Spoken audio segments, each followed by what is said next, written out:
Hello all. 72% of the respondents that were surveyed in August last year, that is August 2020, did mention that they were about to implement multi-cloud strategies. That's a big number, isn't it? And it's been almost now 10 months. A lot of things have happened in these 10 months. What are we hearing from customers?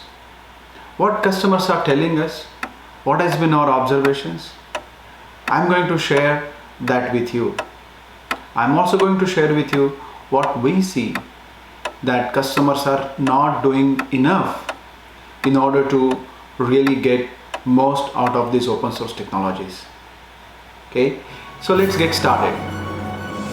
First and foremost thing that we hear when it comes to this multi-cloud deployment or hybrid cloud deployment is the increased complexity of security as an area.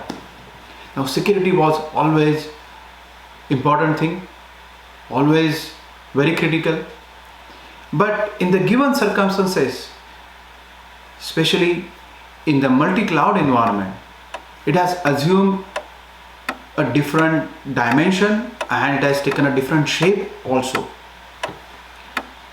When you are deploying now applications, when you are developing applications, your code is in the repository, many times on the public repository. Then your CI/CD pipeline, your teams are continuously updating the code, you are integrating the code, testing, deploying. It comes across containers, containerization, then there is a Kubernetes, then there is a rapid deployment tools, automation tools, and your application gets deployed. In that process, this application is being touched by multiple tools. Number one, this application gets integrated with multiple other sources. This application gets inputs from multiple sources, and then you are exposing your applications to your entire business economy or business ecosystem. In that context, just imagine the complexity of managing the security aspect. At every stage, you have to give a consideration for the security aspects, and in that context, what is happening is every tool says, I'm going to take care of security of your application or your container or your automation tool in this particular fashion. Things are becoming a little bit more complex when there are tools to manage tools. Just think of it.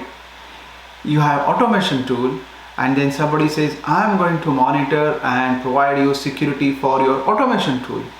Somebody says, I'm going to provide a security for your API integration tool, and so on and so forth. It's a hugely complex place. Good thing is customers have realized that what needs to be done. So there is a lot of discussions but not enough deployment of it.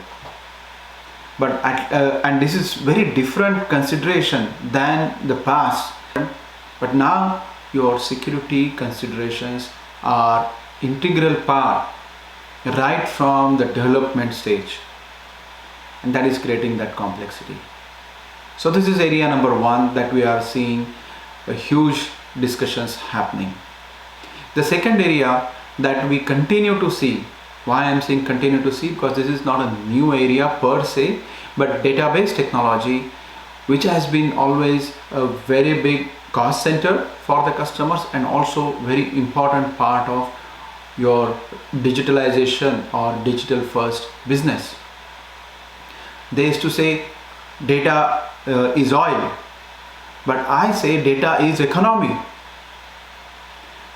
In the current circumstances, when your business is only digital and there is very little human face-to-face interaction with your customers, data is everything.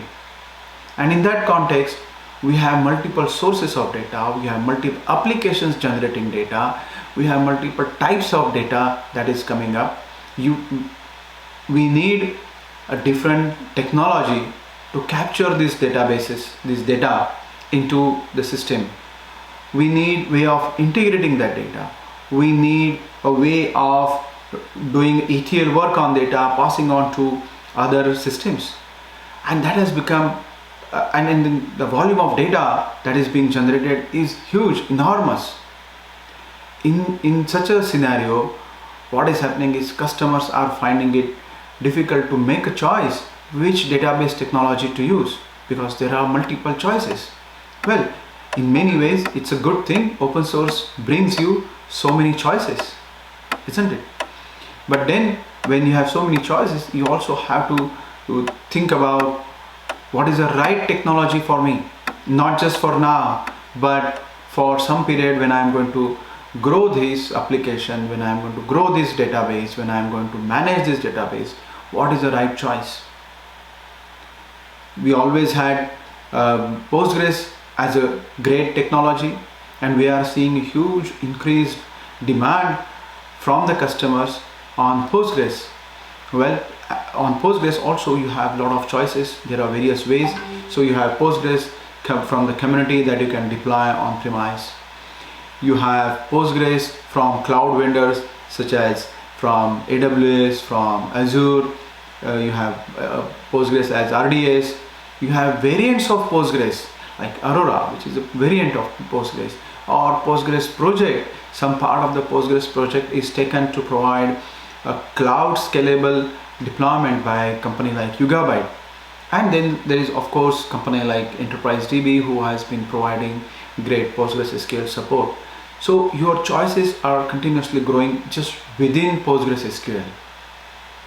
And then there are other database technologies from the open source vendors that gives you a choice, but you have to pick right technology. So there is a huge discussion, huge deployment, and a great activity happening around this area. The third area that we are seeing a great discussions that customers are having with us, or we are picking up this part as a concern from customers, is availability or non-availability of skills. Because of so many tools, so many technologies, so many deployment options, so many integration options, so many skills that the existing team members, existing employees of the customers, they have to pick. It is difficult to keep pace with the emerging technologies and make use of them. So how do you really go about that? How do you really go to the vendors? So customers are, when we talk to customers, one thing that we can see very clearly today, customers are evaluating what can you do for me, because customers also want to have right vendors, right partners who can deploy technologies, take care of it, and help them grow. So this is one area that has that there is a change, and that area has changed, seen the change in terms of the relationship. So customers and vendors have become real partners now because there is a real need. So these are the three things that I mentioned to you in the beginning that I'm going to share with you. One last thing that I find customers have to do a little bit more in terms of when it comes to choosing open source technologies, and that thing is about being aware of what open source license they are picking up.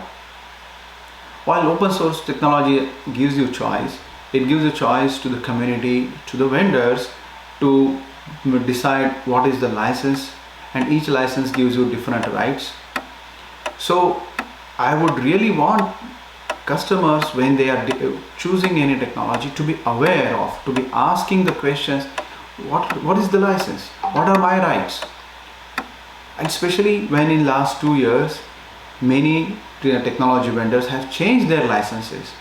So that awareness and accordingly making your choice is very, very critical, because many times what I have found, customers have taken up the open source technology thinking that it was open source, and it was, And then even after these changes that have happened, customers have not really gone back and looked at it. How does it impact them? What is the alternative that they have? They have choice. They should make their choice based on all the information available. That is all I would say. So I will stop here for today. We will be doing this survey again in this August 2021 period, and we will definitely share that survey with you. Till the time, please let us know if you have any particular aspect that you want to cover in this survey. We'll be happy to incorporate that. Thank you so much. Have a great day. Have a great time.